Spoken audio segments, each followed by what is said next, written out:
الحمدللہ الحمدللہ وکفى وسلام علی عباده الذین اصطفى اما بعد فاعوذ باللہ من الشیطان الرجیم بسم اللہ الرحمن الرحیم یا ایہا النبی انا ارسلناک شاہدا ومبشرا ونذیرا وداعیا الی اللہ بإذنہ وسراجا منیرا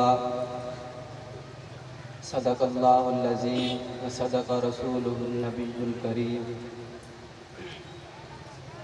کتاب سادہ رہے گی کب تک، کتاب سادہ رہے گی کب تک، کبھی تو آغاز باب ہوگا۔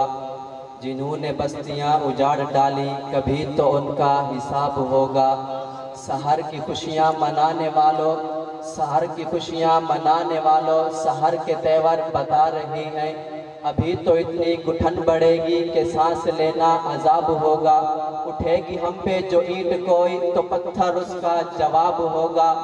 سکون صحرا میں بسنے والوں ذرا رتو کے مزاج سمجھو، جو آج کا دن سکون سے گزرا تو کل کا موسم خراب ہوگا۔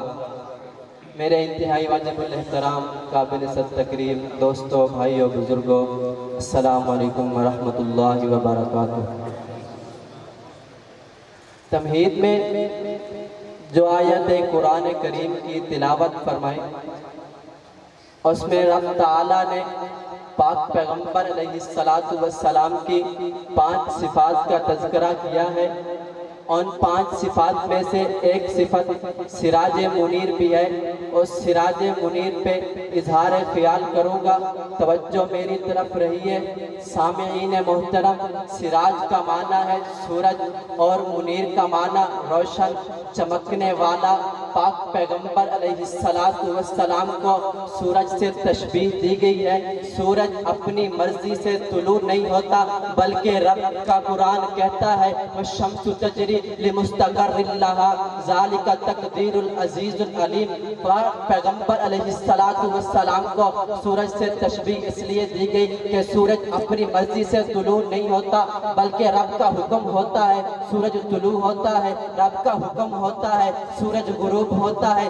آج سورج کو حکم ہو رہا ہے مشرق سے طلوع ہونے کا، ایک وقت وہ بھی آئے گا جب سورج کو حکم ہوگا مغرب سے طلوع ہونے کا، تو وہ مغرب سے طلوع ہو کر دنیا انسانیت کو حیرت میں مبتلا کر دے گا۔ اسی طرح پاک پیغمبر علیہ السلام بھی اپنی زندگی کے منازل طے کرنے میں رب العالمین کے حکم کے تابع ہیں۔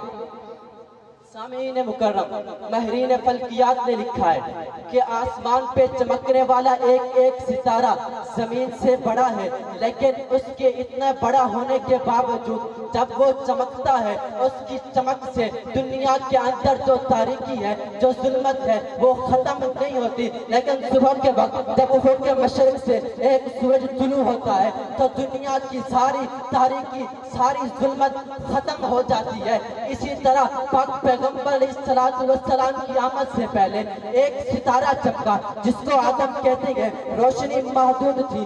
ایک اور ستارہ چمکا جس کو نوح کہتے ہیں، روشنی محدود تھی۔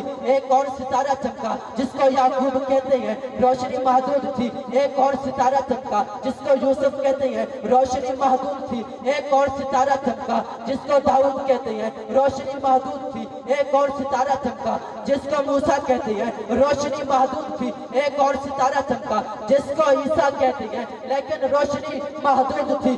آخر میں ساقی کوثر، شافی معشر، تاجدار مدینہ، آمنہ کے لال، فخر الرسل، سید الانبیاء، امام الانبیاء، سرتاج الانبیاء، آسمان نبوت پہ آفتاب نبوت بن کر چمکے تو ساری دنیا کی، اس ساری دنیا کا کفر و ظلمت ختم ہو گیا۔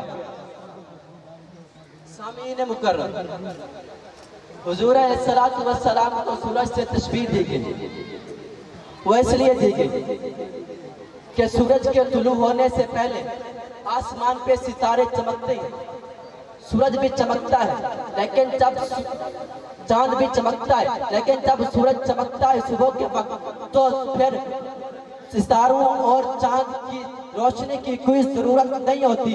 اس وقت اگر چمکتا ہے تو سورج چمکتا ہے، سورج کی روشنی کے بعد کسی ستارے کسی چاند کی ضرورت نہیں۔ اسی طرح پاک پیغمبر علیہ السلام کی بعثت کے بعد کسی نبی کی شریعت کی ضرورت نہیں، نہ آدم کی شریعت کی ضرورت نہیں، نہ نوح کی شریعت کی ضرورت نہیں، نہ موسیٰ کی شریعت کی ضرورت ہے، نہ عیسیٰ کی شریعت کی ضرورت ہے۔ اب شریعت چلے گی تو پاک پیغمبر علیہ السلام کی چلے گی، اگر امامت چلے گی پاک پیغمبر علیہ السلام کی چلے گی، اگر شریعت چلے گی تو پاک پیغمبر علیہ السلام کی چلے گی۔